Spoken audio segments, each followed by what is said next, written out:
नमस्कार बच्चों, आज हम 10वीं कक्षा की पुस्तक में संकलित नीति के दोहे नामक कविता की व्याख्या करेंगे। नीति के दोहे कविता के अंतर्गत रहीम जी, बिहारी जी और वृंद जी के दोहों को सम्मिलित किया गया है। तो रहीम जी के दोहों से शुरू करते हैं हम।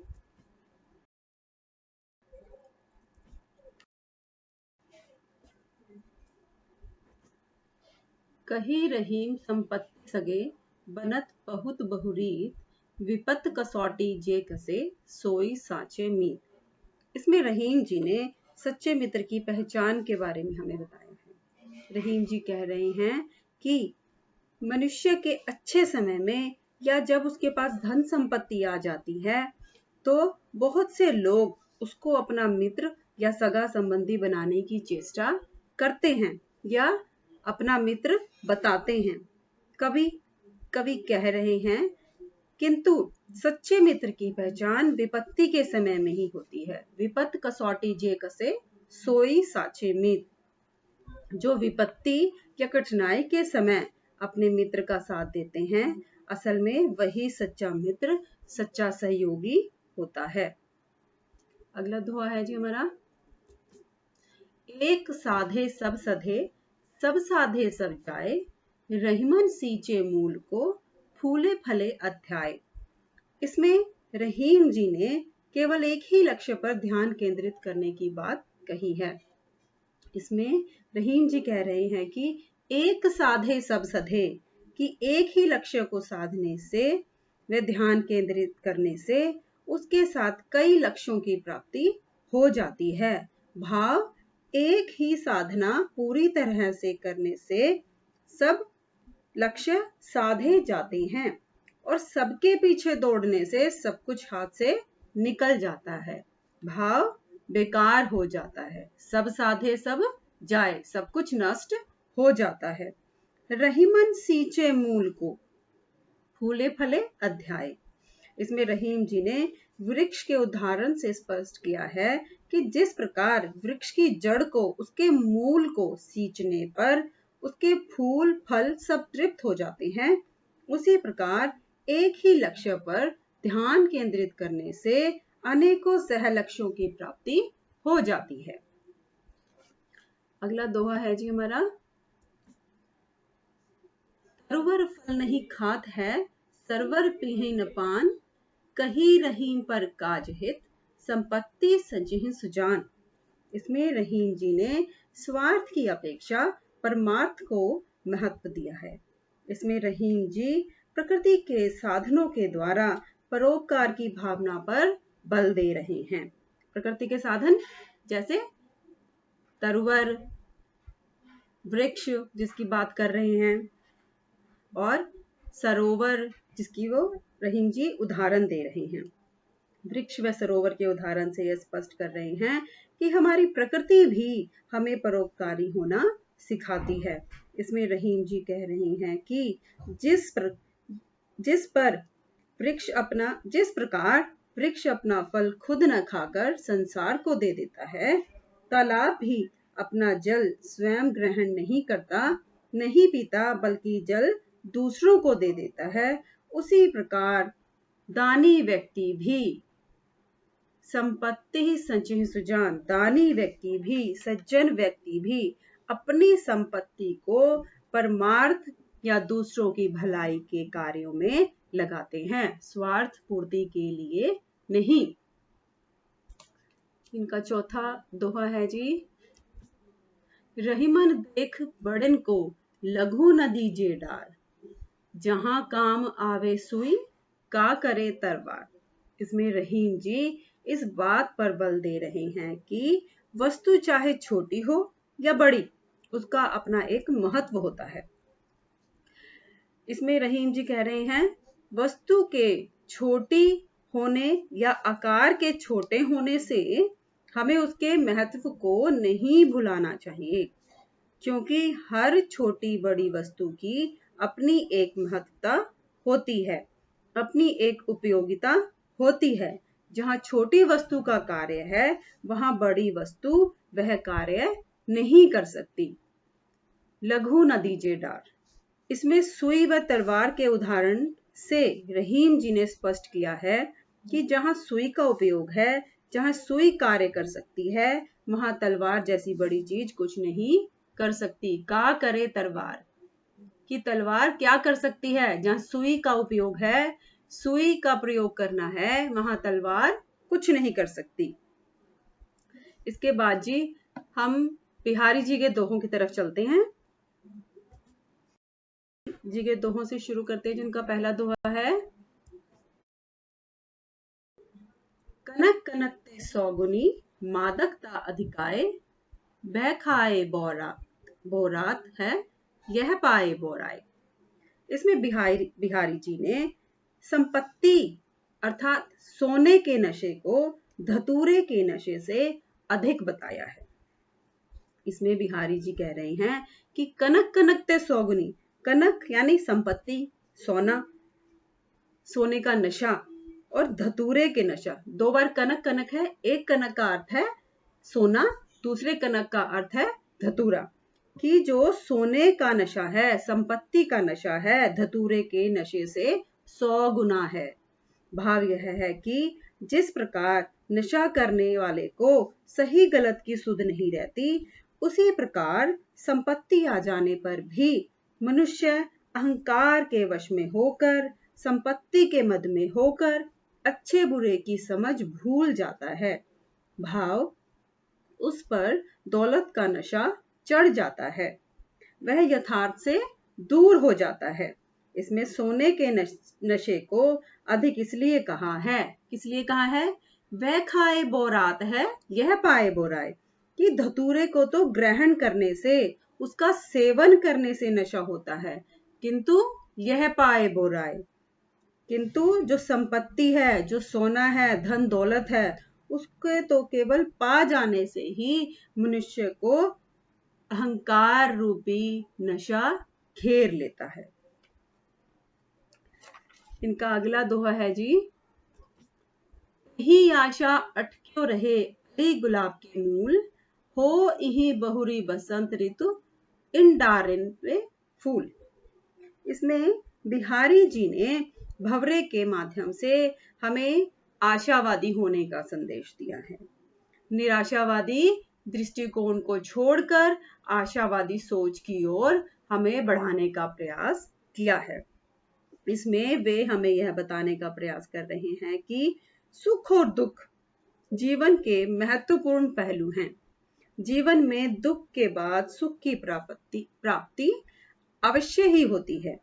इसमें कवि कह रहे हैं कि यही आशा अटक्यो रहे अली गुलाब के मूल, की जिस प्रकार पतझड़ ऋतु में जब फूल या गुलाब का फूल या उसका पौधा सूख जाता है, तब अली मतलब भंवरा, तब जो भंवरा है उन सूखे हुए फूलों पर इसी आशा में टिका रहता है, अटका रहता है कि फिर से बसंत ऋतु आएगी, हो यही बहुरी बसंत ऋतु, अर्थात फिर से बसंत ऋतु आएगी और इन सूखी डाली पर फिर से फूल खिलेगा, जिसके रस का वह पान कर सकेगा। अर्थात मानव को जीवन में निराश नहीं होना चाहिए, निराशावादी सोच को त्याग कर आशावादी दृष्टिकोण अपनाना चाहिए और अपने भविष्य के प्रति आशावादी होना चाहिए। तीसरा दोहा है जी इनका, सोहत संग समान सो यहे कहे सब लोग, पान पीख ओटनु बने नैननु काजर चोक। इसमें बिहारी जी कह रहे हैं कि एक जैसे स्वभाव वाले लोगों का साथ या एक जैसी प्रवृत्ति वाले लोगों का साथ ही ज्यादा देर तक टिकता है। यह उनका अपना मत है, यह उनका अपना विचार है, चाहे इससे कोई सहमत है या नहीं। उनके अनुसार जो एक जैसी प्रवृत्ति के लोग हैं, वे ही ज्यादा लंबे समय तक उनका साथ ही टिक पाता है। इसमें बिहारी जी कह रहे हैं कि समान स्वभाव वाले लोगों का साथ लंबे समय तक रहता है। एक जैसे स्वभाव के कारण संबंध गहरे होते हैं। इसमें पान की पीक और काजल के माध्यम से बिहारी जी ने बताया है जिस प्रकार पान की पीक लाल होने के कारण होठों पर व काजल का रंग काला होने के कारण आंखों में स्थान पाता है, अतः बिहारी जी के अनुसार समान स्वभाव वाले व्यक्ति की मित्रता ही अधिक समय तक टिकती है। इनका आखिरी दोहा है जी, गुनी गुनी सबके कहें निगुनी गुनी न होत, सुन्यो कहूं तरु अरक ते अरक समान उदोत। इसमें बिहारी जी ने गुणों के महत्व का बखान किया है। ये बताया है कि किसी निर्गुणी को गुणी कहने से वह गुणवान नहीं हो जाता। इसमें कवि कह रहे हैं कि किसी भी निर्गुण को बार बार गुणी कहने से वह गुणी अर्थात गुणवान नहीं हो जाता। उसमें गुणवान वाली विशेषता भी होनी चाहिए। इसमें उदाहरण देकर बिहारी जी स्पष्ट कर रहे हैं, जैसे अर्क यानी आग का पौधा सूर्य के समान नहीं हो जाता, क्योंकि सूर्य को भी अर्क कहते हैं। इसलिए किसी के नाम पर ही नहीं, गुण व योग्यता पर ध्यान देना चाहिए। एक समान नाम पा लेने से उसके गुणों की प्राप्ति नहीं हो जाती, और बार बार निर्गुण को गुणी पुकारने से वह गुणी नहीं हो जाता। यहाँ जी बिहारी जी के दोहे खत्म होते हैं, और इससे आगे अब हम वृंद जी के दोहों पे चलते हैं।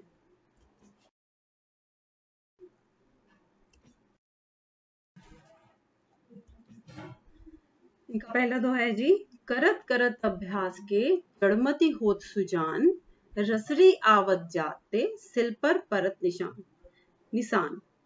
ये काफी प्रचलित है और आपने काफी बार सुना भी होगा। इसमें वृंद जी ने हमें परिश्रम के महत्व के बारे में बताया है।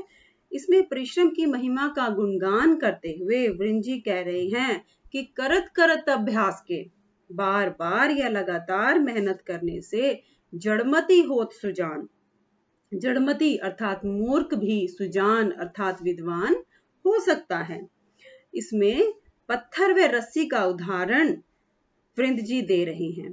रसरी आवत जाते अर्थात कोमल रेशों से बनी हुई रस्सी बार बार एक ही जगह पर घिसने या एक ही जगह पर पड़ने से कठोर पत्थर सिल पर, सिल मतलब पत्थर, कठोर पत्थर पर भी निशान छोड़ देती है, अर्थात पत्थर को काट देती है।